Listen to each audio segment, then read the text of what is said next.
Welcome to the Advisory Group's Estate Planning in 2025 workshop.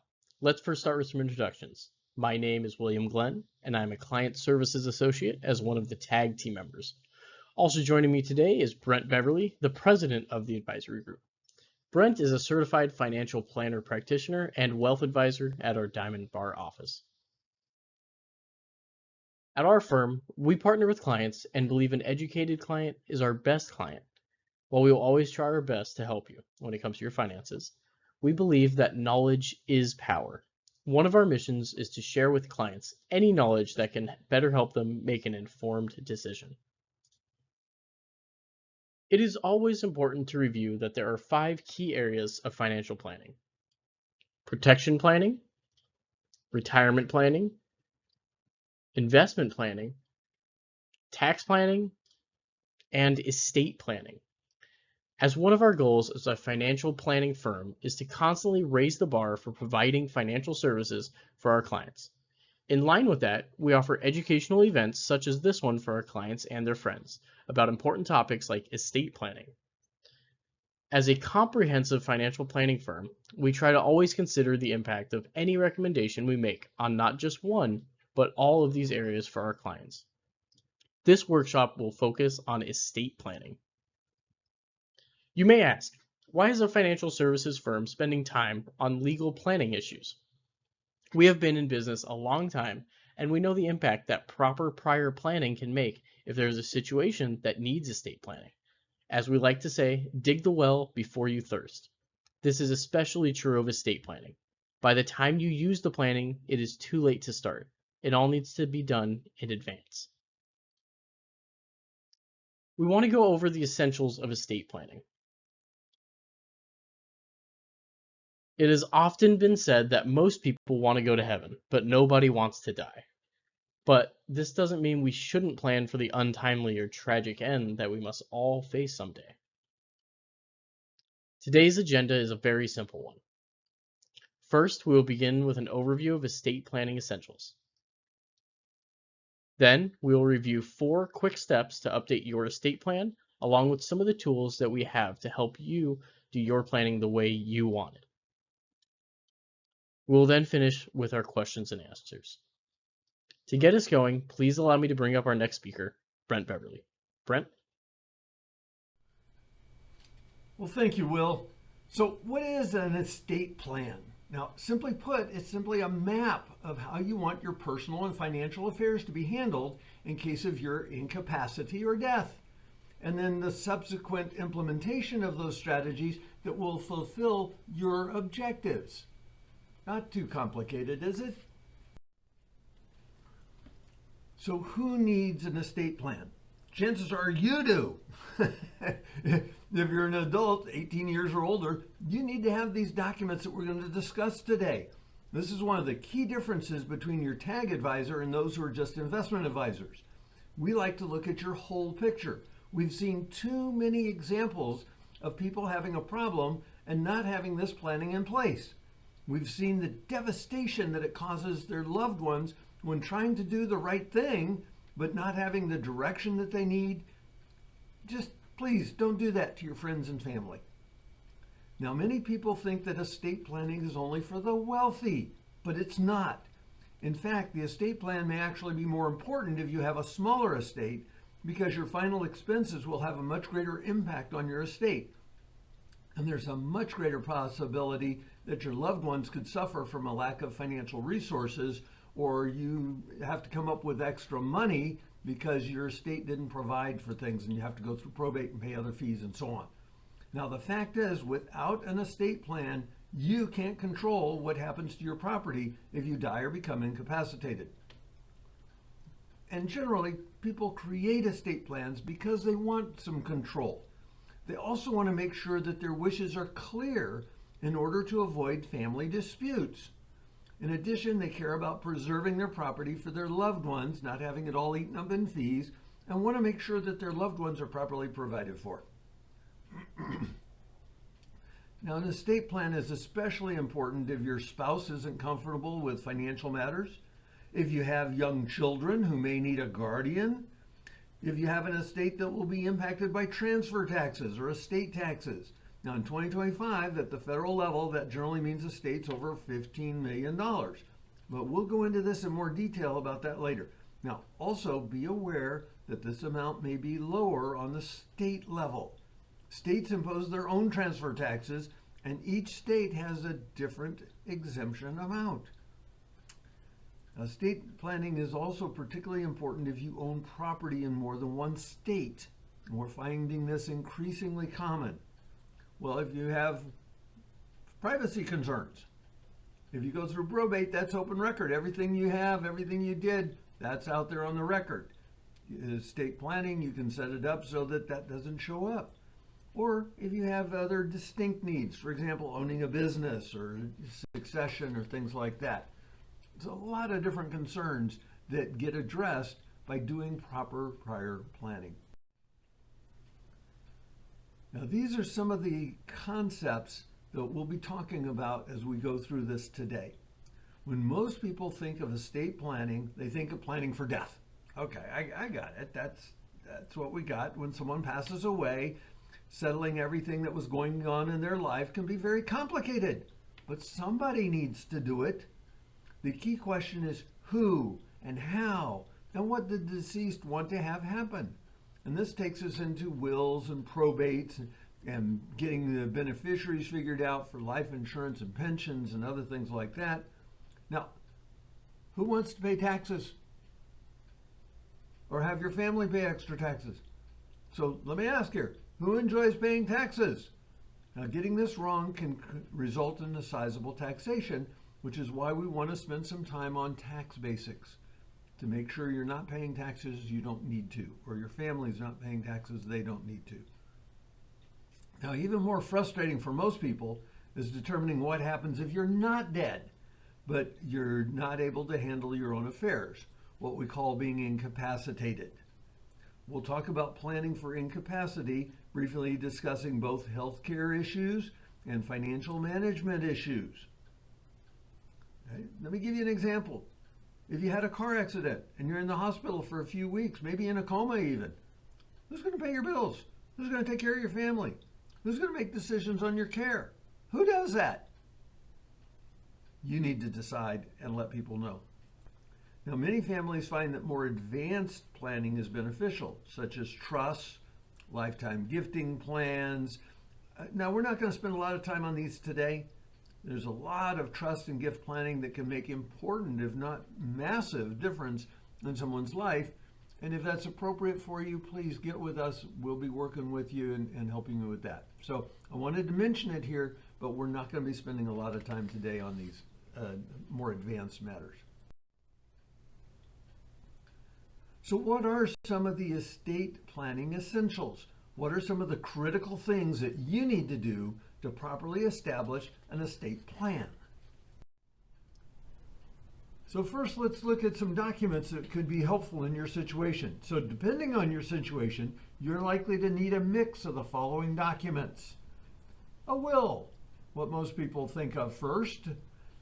Durable powers of attorney for both asset management and for health care. Now, the durable power of attorney for health care is likely included in the Advanced Healthcare Directive, along with the living will. So those are different things there. Here in California, of course, we do use the Advanced Healthcare Directive. A HIPAA release form, we'll talk more about that in a minute. A legacy planning guide for family and heirs. Beneficiary designation forms. Hey, how about a revocable living trust? Or perhaps some of the other trusts that are available, such as a dynasty or bypass trust. So this is where your personal situation really dictates what direction you should go in and what you need. So let's look at some details on that. The first thing that most people think of when they hear the term estate planning is a will. Each of us should consider creating, or if you have one, updating your will. Now, unfortunately, you need to know that assets stated in your will are likely to need to go through probate. Now, probate is the legal process to transfer a deceased person's assets to their beneficiaries as stated in their will. Now, this can be a very expensive and time-consuming process. So who become your executor when you pass away. If you don't have a will with a pre-selected executor, in most cases, there will be a court-appointed person to settle your assets.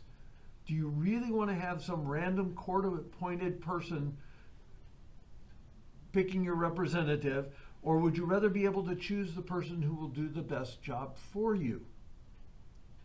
Now, if you don't have your own will, you get what's called a statutory will. That is one written by the state of California. Now, oftentimes what the state of California thinks you need is maybe not what you and your family need. So again, will is very important.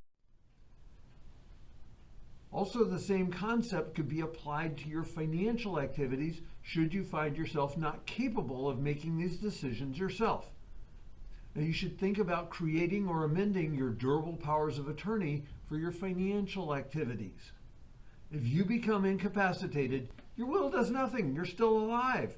A will only takes effect when you die. So if you're incapacitated, say from a car accident or an illness, in most cases there will need to be a court-appointed person referred to as a conservator to manage your assets. Now, as we've noted before, do you really want to have some random court appoint your personal representative, or would you rather be able to choose the person who will do the best job for you? If it is a court-appointed person, how much do you think that appointee will charge while they're getting knowledgeable in your affairs? How long will it take for a court to appoint the facts, or learn the facts and make a decision on who can help you and your family with your family financial activities? You know, we like to joke that courts move at the pace that makes glaciers look fast. So we believe you want to make sure you have a written procedure for how you want things to happen and who should be able to make decisions on your behalf should you run into a medical problems and cannot make your own choices. Now, note we use the term powers of attorney in our note here. What we have discussed is the durable power of attorney for asset management, which covers your financial activities. So there's also a durable power of attorney for health care. So let's talk a little bit more about that. In California, both the living will and the durable power of attorney for health care are combined in a single document, the Advanced Healthcare Directive. In many other states, these are separate documents. If you're in or move to another state, be sure to check with the local experts to make sure you have the correct documents for where you're living. So you should think about creating or amending your Advanced Healthcare Directive so that your document matches your medical wishes. That is, if you want to make sure you have written procedures for what you want to have happen and who should be able to make decisions on your health should you run into medical problems and cannot make your own choices. So everyone here should consider a current and complete directive to physicians to address life continuing decisions should this issue apply to you in the future. A living will is the document that helps make these end-of-life decisions. One of the deciding cases on the subject you may have heard of was the situation of Karen N. Quinlan. She went into coma at her age 21 in 1975 and ended up what they term, I love this quote, a persistent vegetative state. How's that for a quote? A persistent vegetative state. Her parents had to go to court to get permission to take her off of the medical equipment and allow her to pass. She finally passed away after 10 years in that persistent vegetative state in 1985. Now, this is a really difficult decision for anyone to make for someone they love. Sometimes, especially if the person who normally makes a decision on your behalf, such as your spouse or parents, doesn't have the same beliefs in this that you do, you may want to help everyone involved and select a decision maker who believes as you do and supports your decision. For example, if you want your life extended as long as possible, pick someone who also has that perspective on making that decision. Make sure your family members know what you want them to do. Family members should not have to guess what you want to have happen. This is not a discussion that you normally have around the Thanksgiving table, for example. It's something that you've got to make a special effort to communicate your wishes. So express your wishes with an advanced healthcare directive or those separate documents. You should consider having a living will, medical durable power of attorney, any deathbed issues clearly expressed so people know what to do. Karen Ann Quinlan was 21, guys. You don't know when this is going to happen. Also, you should think about creating or updating your Health Insurance Portability and Accountability Act, HIPAA. Okay, say that 3 times, right? Okay, HIPAA I can say 3 times. Health Insurance Portability and Accountability Act, I have a little trouble, but you need the release form. What is this? Medical providers are not allowed to simply release your medical information or other condition or information that you might need without your specific authorization, which is what the HIPAA release provides. Anyone whom you want to be able to get an update from your doctors or the other medical professionals needs to be on this signed document, and it needs to be provided to the medical facility. The fines for hospitals can be quite large if they don't have permission to release your information. So we find that many advisors start with a very short list of people, but we found that many of our clients prefer a more extensive list that may include friends or extended family. Make sure your list matches your wishes. It is imperative that you review all of your beneficiary forms on all your retirement accounts and life insurance policies and annuities.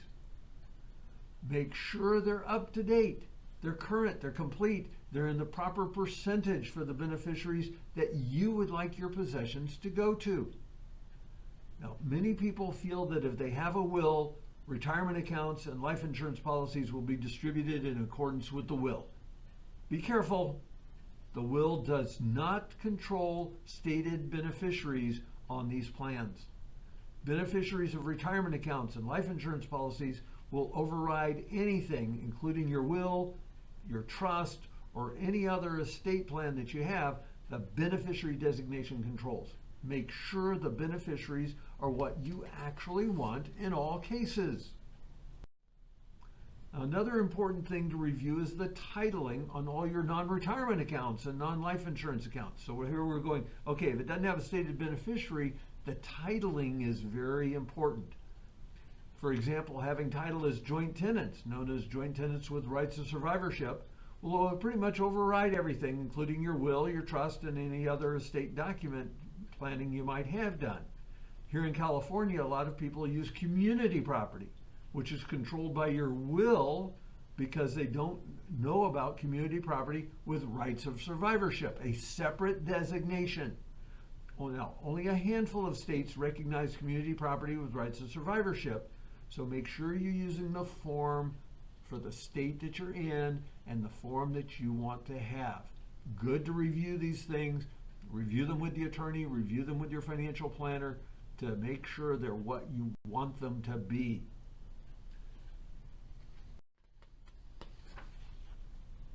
Now, many of you might consider establishing a revocable living trust, if it's appropriate, as a form of ownership of your possessions. Now, many people are confused about trusts, even though a revocable living trust is pretty easy. First of all, this is revocable. That's a key word, which means you can change it at any time you want. The terms and conditions are not cast in stone. Okay, that would refer to irrevocable trust, which means you cannot change your mind about the terms and conditions in the future. Now, there are 2 major reasons for a revocable living trust. One is that any assets in the trust avoids probate, also avoids conservatorship, which is what we discussed briefly just a few minutes ago. The trust lets you go get past that. The other thing is that it sets up a way for things to be controlled when you're not able to do that. Okay, for your assets anyway. All right, so not necessary for many people, but obviously nice things if you do need it. The attorney will help you do that and help you to discuss here's the best way to use it. Now, we're not going to spend a lot of time on advanced estate planning, these other trusts, except to let you know there are a lot more planning that can be done for complex situations. Now, here's a list of some of the techniques that we've used when appropriate for specific situations. So, should your planning indicate you need some of these, this more advanced planning, we can help you. We can help you connect with attorneys and CPAs who can help put this together for you. Even if you need this advanced planning, you still need the other documents we talked about. So get those done first, and then we'll focus on the presentation.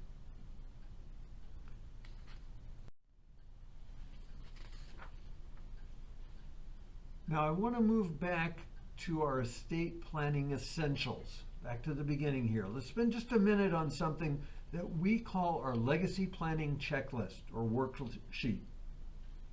Some attorneys like to call this a letter of instructions. The advisory group has designed this document after decades of experience in working with families trying to take care of settling estates. Now, this is not a legal document, so attorneys oftentimes don't provide guidance in this area. You should have received a copy of this. If you don't have a copy of it, please reach out to us. We'll make sure you get a copy. So the legacy plan is different for everyone, every person. This document covers the need to address specific personal requests that aren't legally binding. They're not in your will or some other legal document. Now, this may include obligations you may have promised. You may have promised your church something, or others may have promised you, hey, I'll pay you back for that or something. So, gee, that's not in your legal documents. How does the family know about it? So one of the important sections in here is the locations of important documents and whether they even exist. It can save hours of time for someone seeking a document that doesn't exist. Now, one of the examples I like to focus on is a DD-214. If you've ever served in the military, you're due military honors, but you have to produce the DD-214 to get those military honors. So one of our clients is an example. We knew he served in the military. I had conversations with him. The family finally found the DD-214 document tucked into a book in his bookcase. Fortunately, they found it in time for him to receive military honors at his funeral. But wouldn't it have been nice to have a place that said, hey, here's where it's located? That's what the legacy plan does. Now, the legacy plan also provides important information you don't want to just hand out ahead of time. Passwords, alarm access, phone access. Man, even the FBI couldn't get into a smartphone or an iPhone. If you want the family to be able to get there, you don't want to give it to them all the time, but if you passed away, maybe this document would provide them access where they can get in there and make sure that things are taken care of. It may also include your funeral plans. Again, we've been at this a while. We know of an instance where after the funeral services by the family at one location, while going through the deceased desk, the family found a prepaid funeral service for a different location. All right, what are you supposed to do now? Dig the deceased up and put him where he paid to go? But what do you do? Okay, the family never knew. What are they supposed to do? So you should have this document saved where someone can access it in case of a severe illness or postmortem, post-passing away. Put it someplace. Now, don't put it in your safe deposit box. All right, we'll cover that here. But guys, one of the things that we look at is making sure that they know how to get here. Not forget personal and non-financial property. Some of the largest disputes we see in families are over items such as a prayer book owned by your grandparents, furniture, dishes, jewelry, wedding dress. The smallest items, things that really mean a lot to you, your siblings and other relatives or kids or whatever, but these things typically can't be split like things that have a financial value. We've seen children. Now, when I say children here, I'm saying adult children, 50, 60, 80 years old, who haven't talked to their siblings for decades because of some small item that they could not agree that their parents had passed, and that just created a rift that lasted and will probably last the rest of their lives. So please try to make a list of these things that are near and dear to you, and try to list to whom you would like them to go. This will help reduce much friction and frustration that families often encounter during these difficult and emotional times.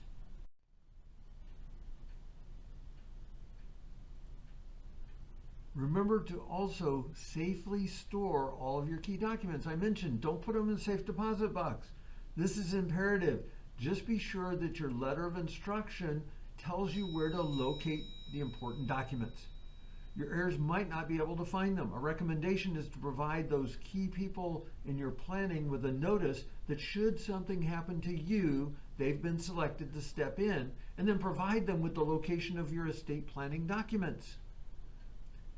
Okay? Again, don't try to put them in a safe deposit box. What's the first thing that happens when someone passes away? The bank does what? They lock up the safe deposit box. So have them someplace that's accessible. We ask that you provide your financial advisor with copies of your documents. Now, we found over the years that for most of our clients, their direction to their family and designated people is, if anything happens to me, go see my advisors at the advisory group. I love it. That's great.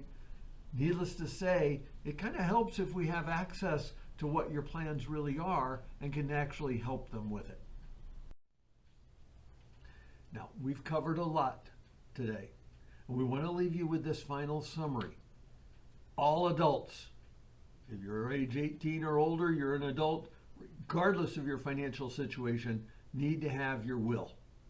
You need to have the durable power of attorney for asset management.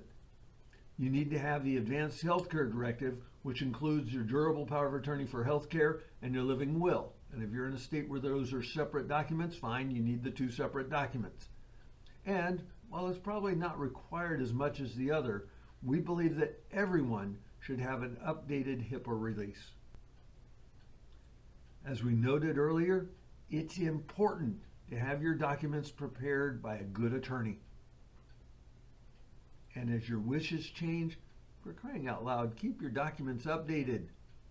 Right? Even if you have these documents, have you looked at them in a while? Are they what you currently want? By the time you need the documents, it's too late to fix it. And of course, if your family ever has a need getting through this, we're here for you. We're here for them. Now, to take us to the finish line, let me bring back up William Glenn. Will? Thank you, Brent, and thank you all for viewing this webinar. We at the Advisory Group appreciate the opportunity to assist you with your financial needs. Again, thank you for viewing this. Please pause your playback and read through these important disclosures. If you want to reach out to us, here is our contact information, and we're going to post this again in a couple of minutes.